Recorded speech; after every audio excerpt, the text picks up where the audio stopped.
The art of custom painting has come a long way. Vinyl and computer-generated techniques remove a lot of the human error that can occur while working on a precise design. But in the world of custom automotive, tried and true crafted methods of hand painting can increase a vehicle's value and uniqueness.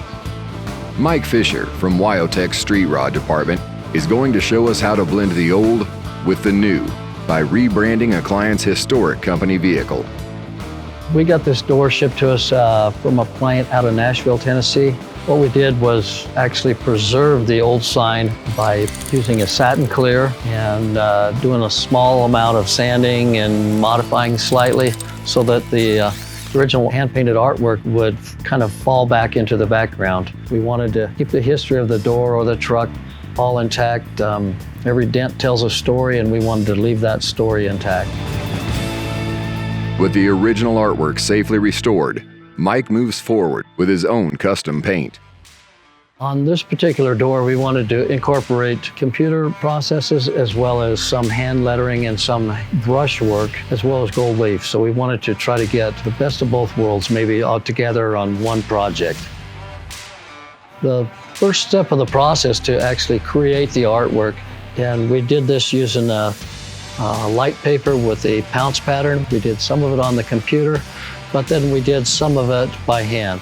Once we've created the artwork, then we want to actually apply the stencil to the door, and we do that using transfer tape, and that applies all the lettering in one shot as opposed to one letter at a time. After we applied the stencil, we masked up the door so that we could protect it from any overspray that might permeate out into the rest of the door. After putting the stencil and mask on, Mike sprays the door with a blending technique. He starts with a coat of white paint and then layers in some brown, creating a gradient.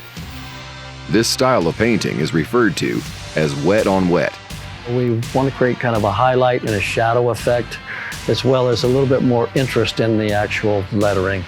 After the blend, we switched to an airbrush to create kind of a granite effect, and we did a little splattering with the airbrush, and then we created some cracks to make it look like it's possibly old rock as opposed to sheet metal or vinyl or anything else. After we finished the lettering portion of the sign, we decided to move on to the gold leaf. The first thing we had to do was we sprayed the actual adhesive, which is called gold size, into that area.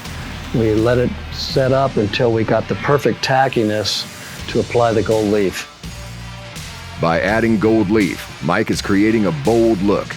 Not only does the gold add to the rich texture of the door, it also adds movement when light reflects off its surface. Mike removes the stencil slowly with an X-Acto knife. He does this carefully, knowing that if he rushes the process, the wet paint could peel off, ruining the project. The final step in this custom job is hand painting. Getting straight lines from a brush requires an immense amount of concentration and a steady hand.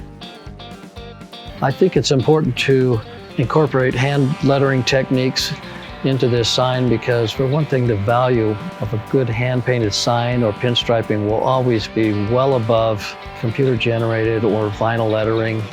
It's an old-school technique that will see this job across the finish line. It was important to the client to maintain the history of the door, and I think they were happy with the end results. For more diesel and automotive tech tips, be sure to hit subscribe. And to learn how you can forge your path into the trades industry, visit wyotech.edu.